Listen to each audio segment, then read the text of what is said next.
پیارے بچوں، مسیح یسوع میں آپ سب کی سلامتی ہو۔ میں امید کرتی ہوں کہ آپ سب خیریت سے ہیں، بالکل ٹھیک ٹھاک ہیں اور خداوند میں بڑھ رہے ہیں۔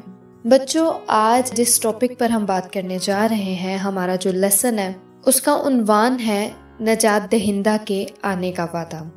آئیے سب سے پہلے کلام مقدس کی طرف چلتے ہیں اور ہم دیکھیں گے پرانے عہد نامہ میں سے میکا نبی کا صحیفہ 5 باب 2 آیت۔ یہاں پر کچھ اس طرح سے لکھا ہے، لیکن اے بیت لحم افراتا، اگرچہ تو یہودا کے ہزاروں میں شامل ہونے کے لیے چھوٹا ہے، تو بھی تجھ میں سے ایک شخص نکلے گا اور میرے حضور اسرائیل کا حاکم ہوگا، اور اس کا مصدر زمانہ سابق ہاں قدیم الایام سے ہے۔ آمین۔ بچوں، اس آیت میں ہم دیکھتے ہیں کہ خداوند نے اپنی قوم بنی اسرائیل سے وعدہ کیا، اور وہ وعدہ کچھ اس طرح سے تھا کہ خداوند ایک نجات دہندہ کو ان کے لیے بھیجے گا، ایک شخص جو ان کو ان کے گناہوں سے نجات دلائے گا۔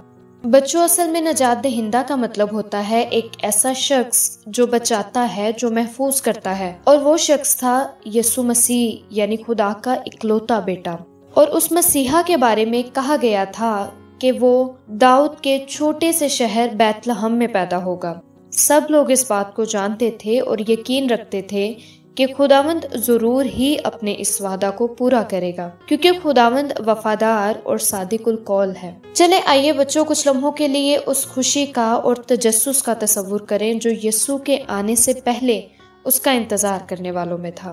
لوگ مفلسی کی زندگی گزار رہے تھے، دکھوں سے بھری زندگی گزار رہے تھے، ایک ایسی زندگی جس میں رنج تھا لیکن بحالی کی کوئی امید نہیں تھی۔ اس میں ہر شخص منتظر تھا کہ خداوند جلد اپنے وعدہ کو پورا کرے، اور ہر کوئی انتظار کر رہا تھا نجات دہندہ کے آنے کا۔ سب جانتے تھے کہ بیت لحم میں ایک منجی پیدا ہوگا۔ بچوں، آپ جانتے ہو جب مجھ سے کوئی وعدہ کرتا ہے نا، تو میرا تو دل چاہتا ہے کہ وہ جلدی سے اس کو پورا کر دے۔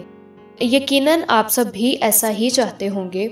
میں وعدہ پورا کرنے کے لیے ہمیشہ انتظار کرتی ہوں اور توقع کرتی ہوں کہ جس شخص نے میرے ساتھ وعدہ کیا ہے وہ اس کو جلد پورا کرے۔ بالکل اسی طرح سے وہ لوگ بھی منتظر تھے۔ گناہوں اور غلامی سے بھری زندگیوں میں وہ انتظار کر رہے تھے کہ خداوند کب نجات دہندہ کو بھیجے۔ وہ لوگ منتظر تھے، انہوں نے خداوند پر یقین رکھا اور انتظار کرنا نہ چھوڑا۔ بالکل وہاں پر کچھ لوگ ایسے بھی تھے جنہوں نے انتظار کرنا چھوڑ دیا اور اپنے دلوں سے اس بات کا خیال نکال دیا کہ کوئی مسیحا آئے گا یا پھر کبھی خدا اپنے وعدہ کو پورا کرے گا۔ لیکن خداوند نے اپنے وعدہ کو یاد رکھا، اور پھر جب وعدہ پورا ہونے کا وقت آیا، اور پھر ایسا ہوا کہ جب وقت مکمل ہو گیا، تو ان دنوں میں خداوند نے اپنے ایک فرشتہ کو ایک کنواری لڑکی جس کا نام مریم تھا کے پاس بھیجا، اور فرشتہ نے مریم کو سلام کہا اور مریم کو بتایا کہ وہ ایک بیٹے کو جنم دے گی، اس سے ایک بیٹا پیدا ہوگا جس کا نام وہ یسوع رکھے گی، کیونکہ وہ اپنے لوگوں کو ان کے گناہوں سے نجات دے گا۔ مریم یوسف کی منگیتر تھی اور وہ کسی مرد کو نہیں جانتی تھی، اس لیے وہ خوفزدہ ہو گئی، لیکن تو بھی اس نے خداوند کے پیغام کو قبول کیا، اس پر یقین رکھا، اور اس نے فرشتہ سے کہا کہ میرے لیے تیرے قول کے موافق ہو۔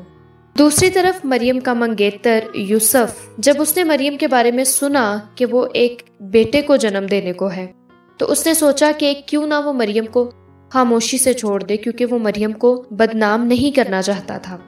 تو خداوند نے اپنے فرشتہ کو یوسف کے پاس بھی بھیجا، جس نے یوسف کو بتایا کہ مریم کی گود میں، مریم کے پیٹ میں جو بچہ ہے وہ خداوند روح القدس کی قدرت سے ہے۔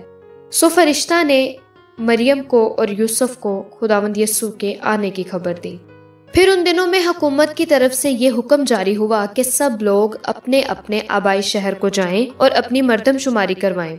تو یوسف بھی مریم کو لے کر بیت لحم کو گیا، کیونکہ وہ ان کے خاندان کا آبائی شہر تھا، اور نجات دہندہ کے بارے میں یہی وعدہ کیا گیا تھا کہ وہ بیت لحم میں پیدا ہوگا۔